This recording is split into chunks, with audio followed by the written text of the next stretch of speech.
أشهد أن لا إله إلا الله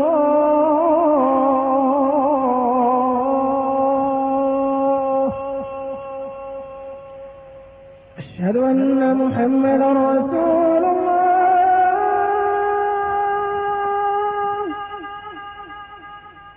أشهد أن محمدا رسول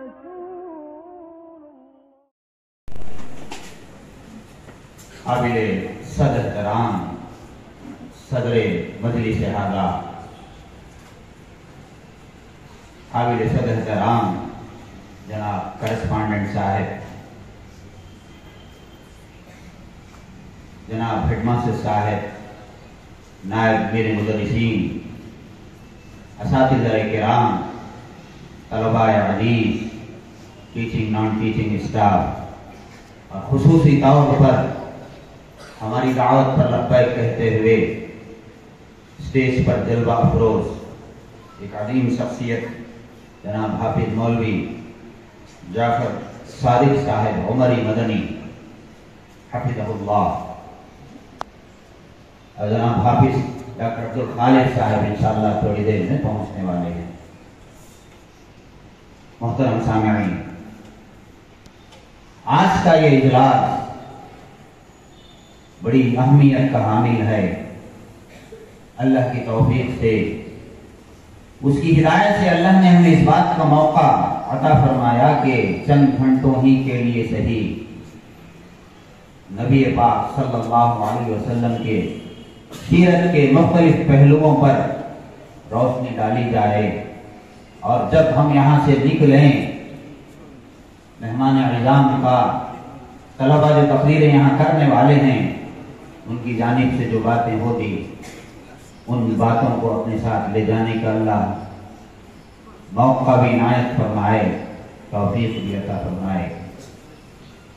جو آیت کریمہ میں نے آپ کے سامنے پڑھی، اللہ تعالیٰ فرماتے ہیں اے محمد صلی اللہ علیہ وسلم، ہم نے آپ کو دونوں جہاں کے لیے رحمت بنا کر بھیجا۔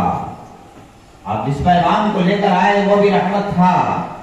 آپ ہمیشہ اس بات کی فکر میں لگے رہتے ہیں کہ اللہ کے بندے اللہ کے حقوق ادا کرتے ہوئے جنت جیسی ایک عظیم نعمت انہیں حاصل ہو جائے۔ بقول استاد محترم مولانا ابوالبیان حماد رحمت اللہ علیہ، سلام آتا ہے ان کا مجھے پیام کے بعد، میرا پیام پہنچتا ہے جب سلام کے بعد، حضور آپ کا پیغام ہر جگہ پہنچا، عراق و فارس و مصر و حجاز و شام کے بعد، ہر ایک نظام ہے ناکام و نامراد زبس، حضور آپ کے لائے ہوئے نظام کے بعد۔ بقول مختار بدری بدر الدجا کشف الہدا صلی علی تم عظمت حرمے کا ہوں یا سرور کونے کا ہوں یا رحمت دارے کا ہوں، اونچا ہے ان کا مرتبہ بھیجے درود ان پر خدا صلی علی۔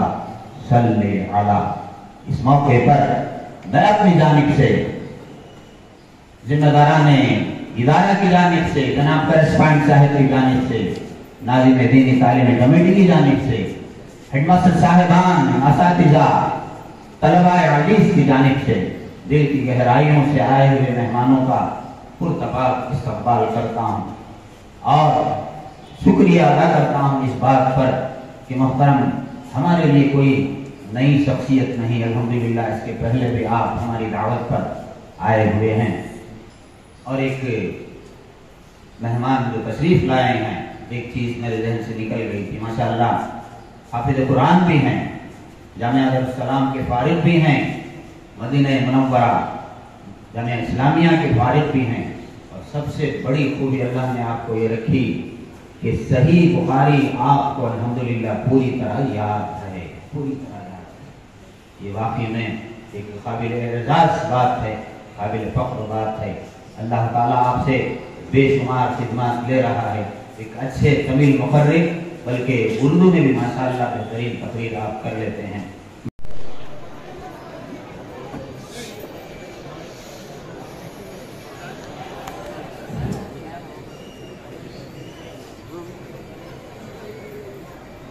السلام عليكم ورحمة الله وبركاته. الحمد لله رب العالمين والعاقبة للمتقين والصلاة والسلام على رسوله الأمين وعلى آله وصحبه أجمعين ومن تبعه بإحسان إلى يوم الدين. أما بعد، أعوذ بالله من الشيطان الرجيم. لقد جاءكم رسول من أنفسكم عزيز عليه ما عنتم حريص عليكم بالمؤمنين رؤوف رحيم. புகழ் அனைத்தும் வானங்களையும் பூமிகளையும் படைத்த அல்லாஹ் ஒருவனுக்கே. அவரது சாந்தியும் சமாதானமும் எம் பெருமானார் நபிகள் நாயகம் ஸல்லல்லாஹு அலைஹி வஸல்லம் அவர்கள் மீதும் அவர்களை பின்பற்றிய உத்தம சத்திய சஹாபாக்களின் மீதும் தாபியீன் தாபிஈன்களின் மீதும் அல்லாஹ்வின் சாந்தியும் சமாதானமும் உண்டாகட்டுமாக. ஆமீன். மதிப்பிற்குரிய இஸ்லாமிய மேல்நிலை பள்ளியின் நிர்வாகிகளே, மதிப்பிற்குரிய உலமா பெருமக்களே, ஆசிரியர்களே, மாணவர்களே மற்றும் விருந்தாளிகளே, நிச்சயமாக நாம் அனைவர்களும் ஒரு மகத்தான அமர்விலே அமர்ந்து கொண்டிருக்கின்றோம். எல்லா புகழும் இறைவனுக்கே. ஒரு சிறப்புமிக்க அமர்வு. ஏனெனில் நபிகள் நாயகம் ஸல்லல்லாஹு அலைஹி வஸல்லம் அவர்களுடைய வாழ்க்கை வரலாற்றை முன்வைத்து மாணவர்கள் சிறந்த முறையில் பல தலைப்புகளின் கீழ் உரையாற்றினார்கள். பாரக்கல்லாஹு ஃபீக்கும். நபிகள் நாயகம் ஸல்லல்லாஹு அலைஹி வஸல்லம் அவர்கள் அகிலத்தார்களுக்கு அனுப்பப்பட்ட ஒரு மிகப்பெரிய அருட்கொடை. வமா அர்ஸல்னாக இல்லா ரஹ்மத்தல் லில் ஆலமீன் என்று இறைவரையாம் திருக்குர்ஆனிலே அல் அம்பியா என்று சொல்லக்கூடிய அத்தியாயத்தில் வரக்கூடிய அந்த வசனத்திலே இறைவன் கூறுகின்றான், அகிலத்தார்களுக்கு அனுப்ப வைக்கப்பட்ட ஒரு மிகப்பெரிய சிறந்த தூதர் யார் என்றால் நபிகள் நாயகம் ஸல்லல்லாஹு அலைஹி வஸல்லம் அவர்கள். அந்த நபியின் மீது நாம் நம்பிக்கை கொண்டுள்ளோம். நபிகள் நாயகம் ஸல்லல்லாஹு அலைஹி வஸல்லம் அவர்களின் வாழ்க்கையை ஒவ்வொரு முஸ்லிமும் ஒவ்வொரு மனிதனும் படிக்க வேண்டும். ஏனென்றால் நபி அவர்களின் வாழ்க்கையை நீங்கள் படித்தால் உங்களுடைய வாழ்க்கையில் ஒரு மாற்றம் வரும். நீங்கள் விரும்புகிறீர்கள் உங்களுடைய வாழ்க்கையில் ஒரு மாற்றம் வர வேண்டும் என்றால் இஸ்லாமிய மாணவர்களே, நபி அவர்களின் வாழ்க்கை வரலாற்றை படித்து பாருங்கள். அல்லாஹ்வின் மீது ஆணையாக உங்களுடைய வாழ்க்கையில் நிச்சயமாக ஒரு மாற்றம் ஏற்படும். ஏனென்றால் நபிகள் நாயகம் ஸல்லல்லாஹு அலைஹி வஸல்லம் அவர்கள் நபித்துவம் கிடைத்ததற்கு பிறகு 23 வருடங்கள் மனிதர்களுக்காகவே அவர்கள் வாழ்ந்தார்கள். இந்த உம்மத்திற்காகவே அவர்கள் வாழ்ந்தார்கள். கவலைப்பட்டார்கள், துக்கம் பட்டார்கள். எதற்காக என்றால் இந்த மனித சமுதாயம் நாளை மறுமை நாளிலே நரக நெருப்பிலிருந்து காப்பாற்றப்பட்டு சொர்க்கத்தில் நுழைவைக்கப்பட வேண்டும் என்பதற்காக ஸல்லல்லாஹு அலைஹி வஸல்லம் அவர்கள் 23 வருடங்கள் அவர்கள் முயற்சி செய்தார்கள். இமாம் ஸஅதி ரஹ்மத்துல்லாஹி அலைஹி ஆரம்பத்திலே ஒரு வசனம்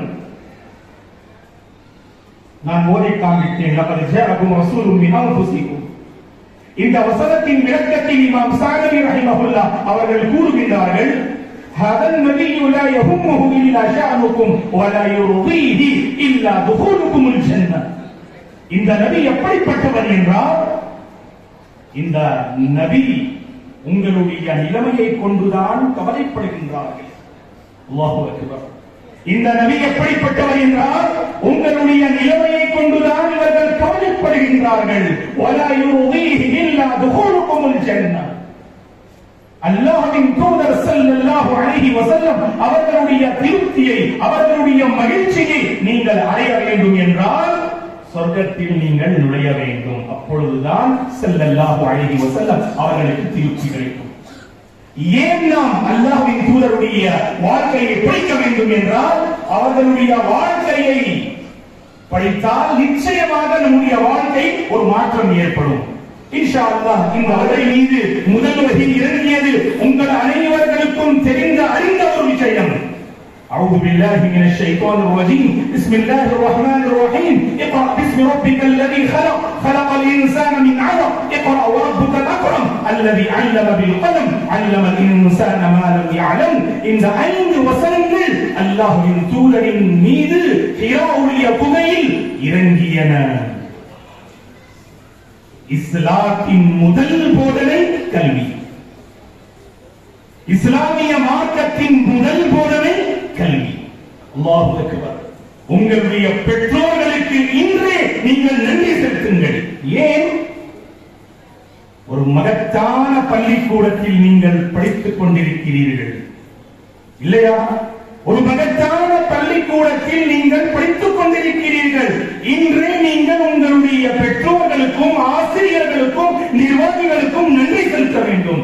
முதலில் அல்லாஹ்விற்கு நீங்கள் நன்றி செலுத்துங்கள். ஏனென்றால் உங்களுக்கு கிடைத்த இது ஒரு மிகப்பெரிய அருட்கொடை, ஒரு பாக்கியம். இந்த பாக்கியத்தையும் இந்த அருட்கொடையும் நீங்கள் பாதுகாத்துக் கொள்ள வேண்டும். கல்வி மைதானத்தில் நீங்கள் முயற்சி செய்ய வேண்டும். இந்த கல்வியின் மூலம்தான் உங்களுடைய வாழ்க்கையில் ஒரு மாற்றம் ஏற்படும். இந்த கல்வியின் மூலம்தான் உங்களால் ஒழுக்கங்களை கற்றுக்கொள்ள முடியும். இந்த கல்வியின் மூலம்தான் நீங்கள் வருங்காலத்திலே சமுதாயத்திலே ஒரு பெரிய மாற்றத்தை அல்லாஹ் உங்களால் நிச்சயமாக ஒரு மாற்றத்தை கொண்டு வருவான். இந்த கல்வியின் மூலம்தான்.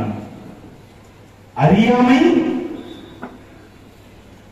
எல்லா தீமைகளுக்கும் முதல் காரணம் அறியாமைதான்.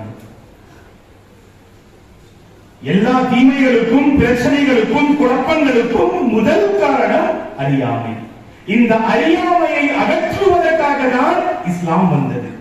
والذي بعث في الأميين رسولا من أنفسهم يتلو عليهم آياته ويزكيهم. الله أكبر. மாணவர்களே, கல்வியின் பாதையில் நீங்கள் சென்று கொண்டிருக்கிறீர்கள். இந்த பாதையை முழுமையான முறையில் பாதுகாத்துக் கொள்வது உங்கள் மீது இது முதல் கடமை. இந்த கல்விக்கு நீங்கள் கண்ணியம் செலுத்துங்கள். ஆசிரியர்களுக்கும் புத்தகங்களுக்கும் படிக்கக்கூடிய இந்த பள்ளிக்கூடத்திற்கும் நீங்கள் கண்ணியத்தை செலுத்த வேண்டும். அப்பொழுதுதான் உங்களுடைய அறிவிலே கல்வியிலே இறைவன் பரக்கத்தை ஏற்படுத்துவான். ஏன் நேரத்தில் பரக்கத் கிடையாது? ஏன் கல்வியில் பரக்கத்து கிடையாது? நீங்கள் படித்துக் கொண்டே செல்கிறீர்கள், அப்படியே வந்து கொண்டே செல்கிறீர்கள். ஏன் என்றால் நீங்கள் கல்விக்கு முக்கியத்துவத்தை நீங்கள் கொடுக்கவில்லை. கல்விக்கு முதலிலே நீங்கள் முக்கியத்துவத்தை கொடுங்கள் இன்ஷா அல்லாஹ். இரண்டாவது உபதேசம் கவனமாக கேளுங்கள். இரண்டாவது உபதேசம் என்ன? முயற்சி செய்ய வேண்டும். மாணவர்கள் முயற்சி இன்றி எந்த ஒரு விஷயத்தையும் அடைய முடியாது. முயற்சி செய்யுங்கள் மாணவர்கள். ஒரு சாதாரண ஒரு மனிதர் முயற்சி செய்யவில்லை என்றால் அது கவலைப்படக்கூடிய விஷயம் அல்ல. ஒரு மாணவர் முயற்சி செய்யவில்லை, முயற்சி இன்றி தன்னுடைய வாழ்க்கையை அவர் வைத்துக் கொள்கின்றான் என்றால் அவன் நிச்சயமாக வெற்றியை அடைய முடியாது. முன் வாழ்ந்த மக்களின் வாழ்க்கை வரலாறை நீங்கள் புரட்டி பாருங்கள். அவர்களுடைய வாழ்க்கையில் ஒரு பெரிய மாற்றம் எதனால் ஏற்பட்டது? முயற்சியினால் ஏற்பட்டது. அல்லாஹ்வின் தூதர் முயற்சி செய்யவில்லையா? சஹாபாக்கள் முயற்சி செய்யவில்லையா? தாபிஈன்கள் முயற்சி செய்யவில்லையா? உங்களுடைய ஆசிரியர்கள் நிர்வாகிகளை நீங்கள் பாருங்கள். இவர்கள் இந்த உயர்ந்த அந்தஸ்தில் இருக்கின்றார்கள் என்றால் அல்ஹம்துலில்லாஹ் சும்மா அல்ஹம்துலில்லாஹ். அல்லாஹ்வின் அந்த அருளிற்கு பிறகு அவர்களுடைய முயற்சி தான். ஒரு அரபி கவிஞர் கூறுகின்றார், மன் தலபல் உலா பிகைரி கத்தின் அபாஅல் உம்ர ஃபீ தலபில் முஹாலி. ஒருவர் உயர்ந்த அந்தஸ்தை அடைய வேண்டும் என்று நினைக்கின்றார், முயற்சியின்றி அவன் கிடைக்காத ஒரு விஷயத்தின் பக்கம் தன்னுடைய வாழ்க்கையை வீணாக்கிக் கொண்டே இருக்கின்றான் என்று ஒரு அரபி கவிஞர் கூறுகின்றார். மாணவர்களே, முயற்சி செய்யுங்கள், நிச்சயமாக வெற்றி உங்களுக்கு கிடைக்கும்.